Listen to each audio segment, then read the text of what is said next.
Alright, I'm going to do a little video on my old Dakota. This is a 1995.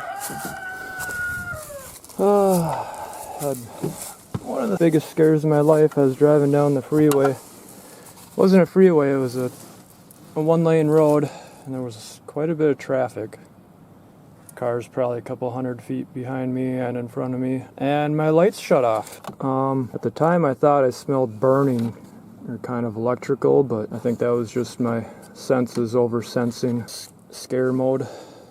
And it was a pitch black night and it was raining out, so that could have been really bad. So I guess problems. I did have a little bit of flickering on lights. I put this truck away, it was probably 10 years ago, and sat for like a year, and I was testing it one night, and the lights, they didn't come on right away. They kind of waited a second or two. I thought, well, that's kind of weird. And I do have LED lights in it, but I did not have LED lights in it at the time. I know some people say, oh, LED lights, they melt your plugs and connectors. I don't know why they would. They take less current, right? As far as I know, they all take less current. So I pulled mine apart here. There's a manual.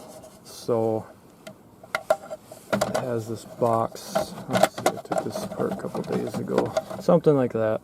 The automatics have an overdrive switch right here, I think all of them. And a big old clunker of a plug. From my research, it looks like Chrysler has been using this switch since 1975.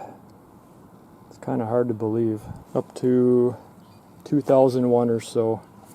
Looks worn out right here, but that's just for the dimmer, I think, and the dimmer works fine. Yeah, this, I want to work on it more, but it's got this box on it and it's got a stupid clip.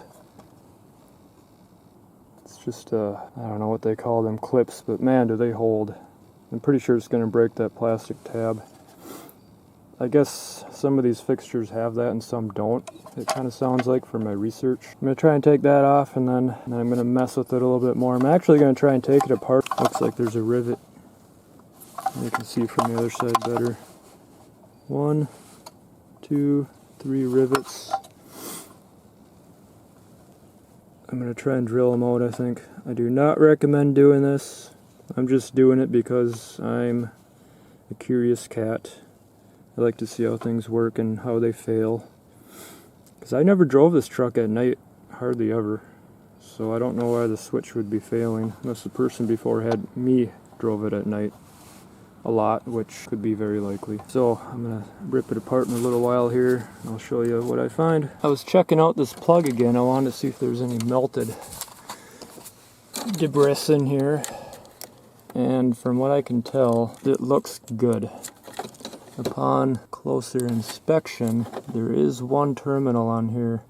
Can you spot it? See a little bit of melting, unless that's for me forcing the plug off with the screwdriver, but I don't think so.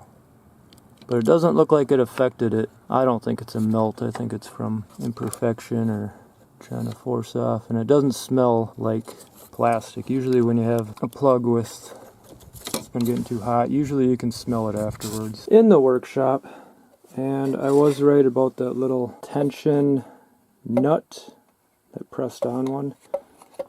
I put a couple screwdrivers under it and it just broke and pulled through. Oh well. It's an old farm truck. To mess with it, because I want to drill a couple of them rivets out and see what this baby's made of. The knob needs to come off. To do that, there's this neat little button on the back. Pretty self-explanatory. You press that button, and then you pull out on the switch, and then it comes out. There's kind of a little keyway in there. So it looks like all the new ones you buy, they don't come with the handle. So got that thing out of the way. Now I can actually see what we're doing. I don't think the new ones come with this bracket either. This must be some kind of nut. Looks like you could get a big screwdriver on there almost. One of those really big bits. Phillips. Or a slotted head, maybe. But I'm not going to worry about that right now, because I want to see what this thing's made of. Look at some part numbers. Yeah, like I said before, I think I said, apparently this switch has been in production since 1975. Plymouth Roadrunners and Chrysler Imperials and everything. So I'm going to try and get set up here. I got her mounted in the vise nice and securely. So there's 1, 2, you can tell they're the 3 that don't have any connectors to an electrical pin.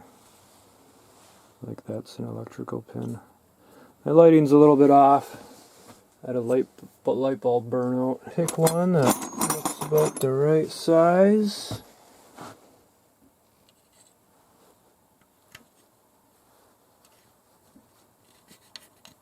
I just kind of got to guess. I think my drill bit's dull. Alright, I used a little bit larger drill bit. The problem that I was having, the rivet was actually turning. Very distinct sound once you get through the rivet. Bump into that hard plastic. So I'm going to try one more there and one more there. See what's on the inside of it. I'm expecting it's just all gonna fly apart in pieces and springs will be everywhere. This is just educational, just to see what's inside of it. I don't recommend fixing it because I don't think you will be able to put bolts together to actually hold the unit together once it's plugged in. Okay, so far she's starting to fly apart. I need a punch. I have some, but I don't think they're too fat. I'm going to try an old screw here. I just used an old screw and something's going to happen. I'm going to get poked in the eye or something. I think I got to get those rivets all the way out from the other side. Sure enough, the rivets are coming out. Try pliers. This is going to fly across the room, I think. Fuck! I knew it!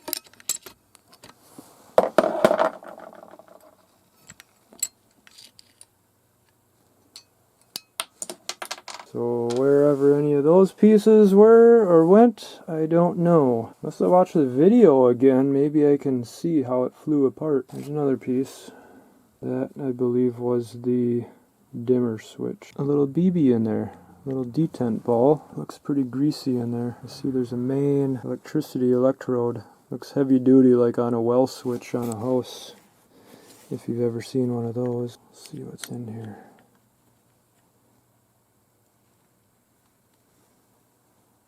Ooh. Look at that. To me that looks like it's full of corrosion. Now how would that get full of corrosion?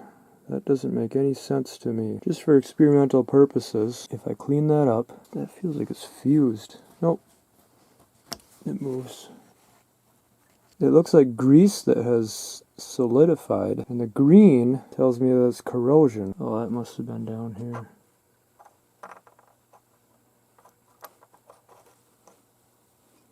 Anyway, I'm going to try and clean it up.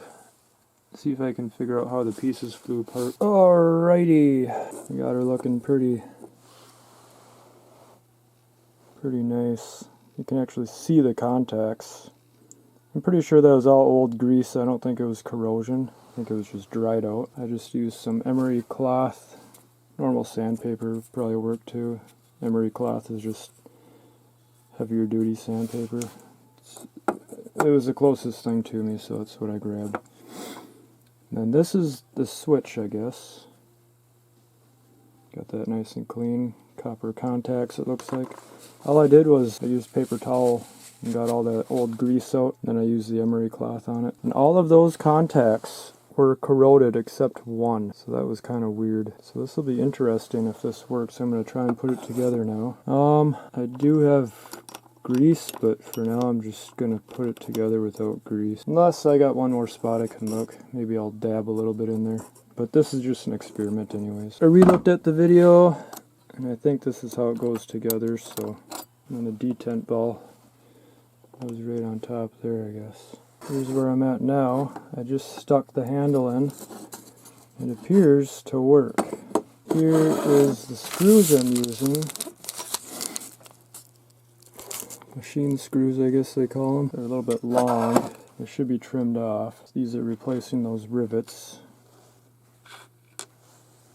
But this is just experimental. I don't really recommend anyone taking apart a headlight switch, because if you have problems and it stops working at night, it's a scary nightmare. It'll be interesting if it does work. I guess I didn't even try that yet. I think there's only one way I could have put it together. That would be the dimmer. Off, on. And I just gotta tighten these babies down. See what I mean by a big bulky plug? The heads are gonna get in the way of the screws. Most likely. If a person was to make this work, you would have to use actual rivets again. I'm gonna tighten them down and then go test it out maybe if hopefully that plug will plug onto these enough to test it. Here we are, back in the vehicle. I just plugged it in. It appears it's working. I did have one pretty good spark when I first plugged it in, because that plug is sitting about 1/8 inch, not quite an 1/8 inch, higher than it's supposed to. I may try and find my rivet gun. Dome light. See if she sparks again. There is my, I don't know if you could see them, but that was parking lights and headlights. I quite possibly saved myself $30. But I think if I would use it, let's try and put it on a few times.